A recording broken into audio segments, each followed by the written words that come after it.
veliki korak, baš, ali moraju da znaju da je žrtva velika. A nagrada je znak na rukavu. Nekada možeš, to je sad najbitnije da čito je posvećenost poslu. Znači, onog momenta kada pređu taj prag, kad uđu na kapiju, kad stave taj znak na rukav, nema ništa van toga. Ima, ali 2 stepena ispod. Tako da, kada te zovnu na zadatak, na neki signal, na nešto, nema ono, ne znam, znaš, samo psa da odvede kod veterinara, nema, evo žena mi u porodilištu čeka da mi se rodi dete, toga nema. A kaži mi jednu stvar, evo sad moram to, hteo sam ipak da završimo sa nečem, ali sad mi sinulo to, rekao si nagrada, neki put izostane, nagrada bude, ne da nema nagrade, nego onaj post-vijetnamski sindrom, što su ljudi, to je usput, da te ono gađaju paradajzom i da ti govore da najgore stvari, da si ti kriv, malte ne za rat, iako si tamo učestvo i ni... Ja sam tu doživio u RTS-u. 5. oktobar RTS, moja ekipa u zgradi. Bager udaru RTS. Zamisli sebe. Zamisli da juče si ratao za otadžbinu, za taj isti narod koji je sada ispred i koji misli da si ti uz vlast, uz Miloševića tada. A ti nisi, suštinski. Ti radiš, da bi su rekli... Imam pojma. Da. Ovi iznutra čekaju da, ako ne budemo sad mi pucali, ne znam šta već uradili na taj narod za koji smo tamo, onda oni misle smo mi s njima. A ja u tom trenutku, ja nisam znao ni jednog ministra, kako se zove. Šta ti prolazi kroz glavu u tom momentu? Jo, strašno. To je moj najteži zadatak. Meni su puno puta pitali na podcastima i gostovanjima, to je moj najteži zadatak svih vremena. U ratu je lagano. Dobro, imaš definisanog neprijatelja. Ko je? Tu jedino što može mi se desiti neka smrt, eto. A ovdje pucaš na gologoti narodno, na svoje sugrađane. To je toliko strašna situacija, znači ja sam to strašno doživio. Imali smo i sreće i postupili smo dobro i dobri smo profesionalci bili. Evo sad sam pročeo neki policajci, završio sam ubistvo, koga su nešto izgledala, i čak i lažno tužili da je prebio tamo neku decu. Posljedice te traume i... To je čast. To je stvarno strašno. Kako, ja ne mogu nikako da setim, umro od svega, u smrt mi se žuri. Da. Sonet 66. Da, Šekspir, da. Pre 400 godina. Da. Autentičan. Aktualan. Da. Jezivo, na kraju mnoge zloupotrebe. Da.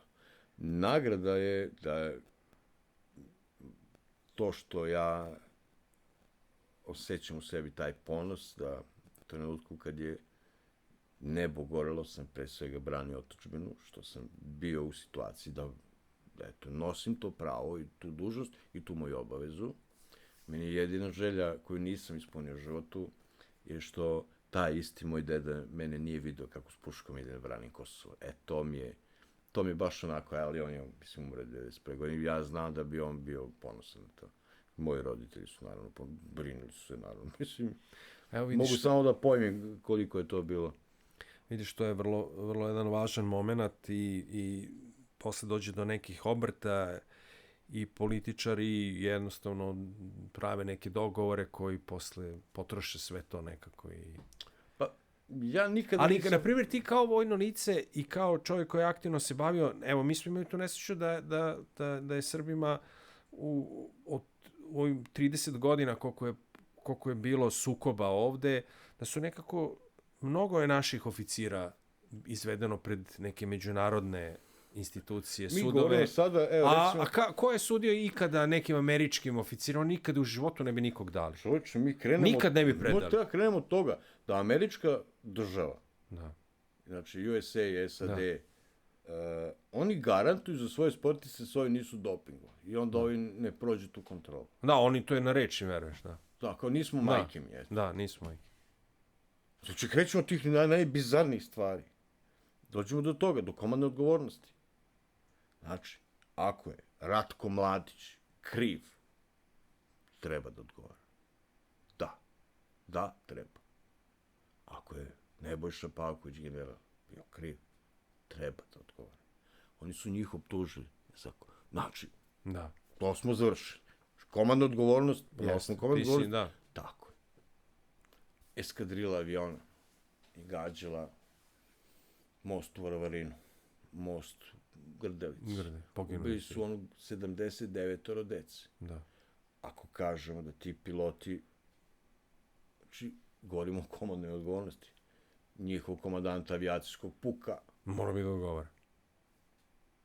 prosto je, jer Pavković nije mogao da zna da je 7 nivoa ispod njega, u nekom tamo, pitaj Boga gde, neki Ispalio nešto. pijani rezerv, ja sam, znači ne bih da... Ubio sebe ili ubio još... Ne, nego došao i učinio zločin, zato što nije bio u stanju uračunljivo. Bio možda pijani ili drogiran. Tako je, zato što se uplašio, zato što jednostavno takav psihopata čovjek. To neko ne zna kad ga primi kao rezervistu, dobrovoljca ili šta već. Da, pogotovo to. Znači, taj čovjek treba da odgovara ako je učinio zločin i ako je ubio. Ne može ovo, da, to... Ali ne neki general komandant armije. Koji ne zna, da, to je stvar. On njega da nije čuo nikad. Da. Ako je tako, onda svaki komandant NATO avijacijskog puka treba da odgovara za zločine koje su radili. Jer su definitivno zločin izvršili. Apsolutno, to nećemo nikada. Taj film nećemo nikada. Ba, naravno da nećemo, ali eto, ja bar iskoristim priliku kad god... Možeš da kažeš da bi trebalo, da, naravno. Što se mene tiče, NATO pakt, dok sam živ, oni su za mene neprijatelji. Pa jesi, ti si se borio protiv. Da, znači... I dao si ono metak, to sam sad pogledao engleskom naredniku. Kako kaže Njegoš, na Ridžale uzmi ovaj fišek, odnesi ga na poklon veziru. Neka znade da je to cijena koja hoće crnogorske glave. Da. Tako da si i ti na neki način bolje da sam ti dajem ovako nego... Znaš da je bilo priče neki... Nego da si ga poneo u svom telu. Da. Pa pitali su me par puta neki ljudi da li žele preko BBC-a, čega već, da se sretnu s tim čovjekom. Nas dvojica kao sretnu ponovno. Mislim, ja ne znam da je taj čovjek živ gde je stvarno nikada više u životu, nikakvog kontakta, ali ja lično nemam takvu ideju uopšte. Znači, uopšte ne bi želeo. Zašto? Zato što smo sada, verovatno i on i ja civili, onda bi se dobro pobio sa njime, da rešimo ono što nismo rešili tog prokletog dana, kada ništa nismo mogli da rešimo. Eto. Nema nerešenih ratova. Samo su Srbi uspeli da imaju rat nerešeno. Znači, mi smo se povukli kad nismo morali, a nismo pobedili. Praktično, da, to je... jer pobeđena vojska se ne vraća sa oružjem. Tako je. A vi ste se vratili sa oružjem. Kompletno. Sve. Strašno. Pa strašno, pa da. To je ostalo.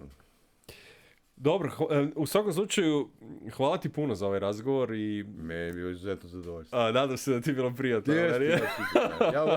Ja volim, znači, tako nekad gostujem negdje, pa to su neka, stalno su neka ista pitanja. I ja malo, ali ovako kad se vodi razgovor, kad je normalno i to, mi se dotaknemo 10 tema, neke koji se možda ne bi ni setili, ali meni prija. Znači, drago mi. Hvala ti još jednom što si bio ovde. Evo, ovo je bio podcast